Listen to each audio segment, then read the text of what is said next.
आप देख रहे हैं विशाल 11। आज की कहानी हाईवे वाली भूतिया ढाबा की है। कैसे भूतिया ढाबा बना लोगों की मौत का घर। रात में जाने वाला हर इंसान बनता है भूतों का शिकार। तो चलिए बढ़ते हैं इस कहानी की ओर। इस कहानी में आगे बढ़ने से पहले अगर आप लोगों ने अभी तक विशाल 11 चैनल को सब्सक्राइब नहीं किया है तो जल्दी कर लें और साथ में बेल आइकन को दबाना ना भूलें। तो आइए बढ़ते हैं आगे की ओर।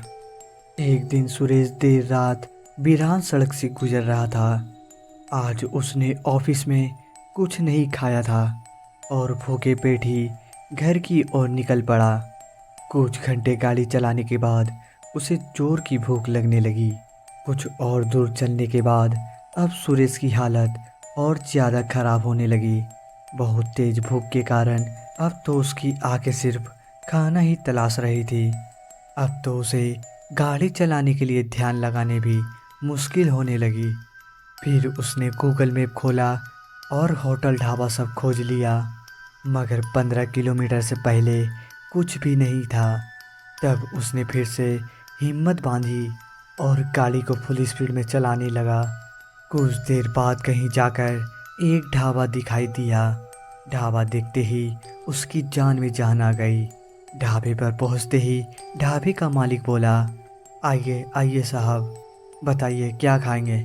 मटर पनीर, छोले भटूरे, दाल चावल, पूड़ी कचौड़ी या मस्त लस्सी लेकर आऊं? तभी सुरेश ने बोला, भाई साहब जो भी अच्छा खाना बना है वह दे दो। ढाबा मालिक नौकर को खाना परोसने को कहता है। नौकर खाना लेकर सुरेश के सामने खाना रखकर जाने लगा। तभी सुरेश ने उसे आवाज़ दी, भाई पानी भी रख जाना यार। तभी वेटर पीछे मुड़कर गर्दन पूरी उल्टी घुमाकर कहता है, ठीक है साहब। तभी सुरेश चारों तरफ नज़र घुमाई।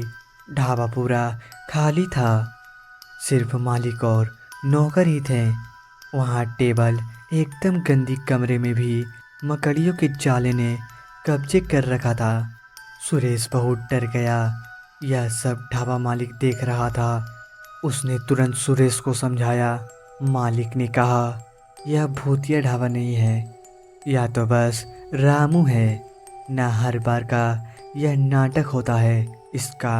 असल में यह होगा बहुत ज़्यादा योगा करता है तो इसकी गर्दन लचकी है। और देखो आज फिर से डरा दिया, इसको निकाल भी नहीं सकते ना। यहाँ विराट जंगल में कोई आता भी नहीं काम करने। बाकी टेबल गंदा है क्योंकि ज़्यादा लोग आते नहीं यहाँ। हालांकि लोग कहते ज़रूर हैं इस रास्ते पे होटल ढाबा बहुत चलता है, मगर असल में लोग यहाँ आते ही नहीं। गाड़ी धूल उड़ाते हुए निकल जाती है। सूरज सब समझ जाता है और वह बिना कुछ बोले रोटी दाल चावल छोले पनीर और फिर लस्सी सब चट कर दिया। खाना खाते सुरेश को नींद आने लगी। इतने में ढाबा मालिक खुद ही बोला, अब रुक जाओ, सुबह जाना, रात में इस रास्ते से जाना ठीक नहीं है। फिर सुरेश बोला, ऐसा क्यों? आगे क्या लुटेरे हैं? क्या यह रास्ता सुरक्षित नहीं है? फिर ढाबे मालिक ने बोला, ना, अब आगे उससे भी ज़्यादा खतरा है।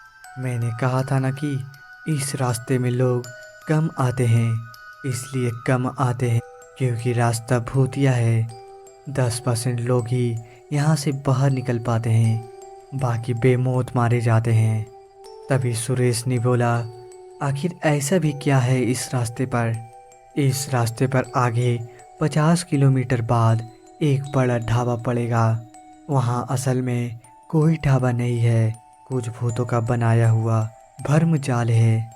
बहुत पहले वहाँ एक ढाबा हुआ करता था। ढाबा मालिक और उसकी पत्नी और उसकी एक जवान बेटी ढाबे चलाते थे। तभी एक दिन रात में करीब 2 बजे वहाँ कुछ लड़के आए। उन्होंने खाना मंगाया तो ढाबे मालिक की जवान लड़की खाना देने आई, जिसको देखकर सारे लोगों की नीयत बिगड़ गई। उन्होंने लड़की के माता पिता को बंधक बना लिया।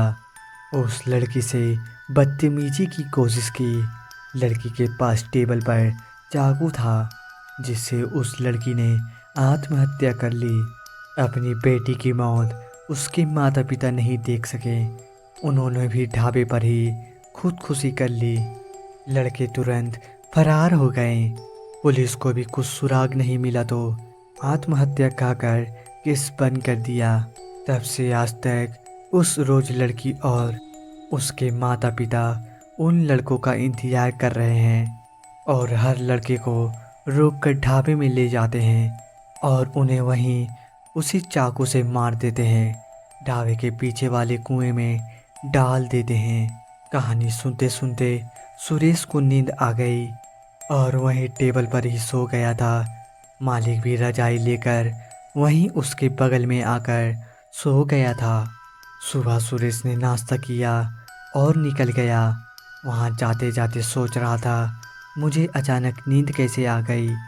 मैं तो सिर्फ ढाबे की मालिक की बात सुन रहा था। इतनी बोरिंग कहानी तो नहीं थी। कहीं कुछ गड़बड़ है, क्या पता खाने में कुछ मिला गया हो। फिर आगे जाकर देखा तो सच में ढाबे वीरान पड़े हैं।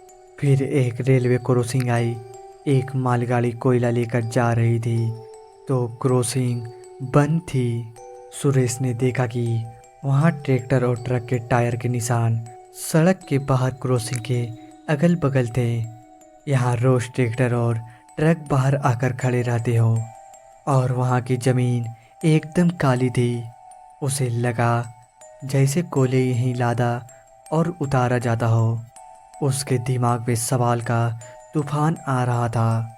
आखिरकार उसका दिमाग भी पत्रकार वाला था। उसने सब कुछ जानने की ठान ली।